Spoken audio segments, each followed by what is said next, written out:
আসসালামু আলাইকুম।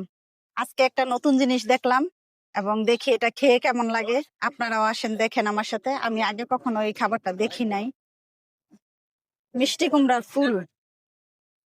এটা কি ভাইজা দেওয়া হয়? কত করে পিস? একটা 10 টাকা। আর এটা হচ্ছে বক ফুল। এটাও কি 10 টাকা পিস? ফুলকপি, ধনেপাতা, কাঁচামরিচ, ডিম চপ আর অনেক কিছুই দেখা যাচ্ছে এখানে। আলুর চপ, অনেক কিছুই দেখা যাচ্ছে। তাহলে আমরা এখন করি, মিষ্টি কুমড়ার ফুলটা খাইয়ে দেখি। আচ্ছা 2 পিস দেন তো এখান থেকে, দেখি খায় কেমন। আমাদের মধ্যে এখন খাবার আইসা পড়ছে, দেখি কি দিয়েছে। এই যে এটা হচ্ছে বকফুল।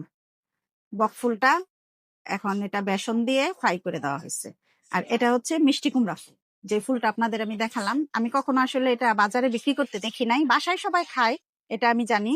বাসায় সবাইকে আমি খাইতে দেখছি, কিন্তু বাজারে কখনো এইভাবে বিক্রি করে আমি আগে জানতাম না।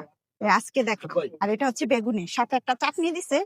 তো খেয়ে দেখি আজকে যে এটা কেমন হয়, খাবারটা কতটা টেস্টি। আগে বকফুলটা ট্রাই করি। হুম, ভালো। এই যে দেখেন বকফুলটা ভিতরে একদম একদম গরম। তো আপনারা যদি হলদি বাজার ঘুরতে আসেন, তাহলে অবশ্যই আমার মতো এই মিষ্টি কুমড়ার ফুলটা একবার ট্রাই করে দেখবেন। আজকের জন্য এই পর্যন্ত। আল্লাহ হাফেজ।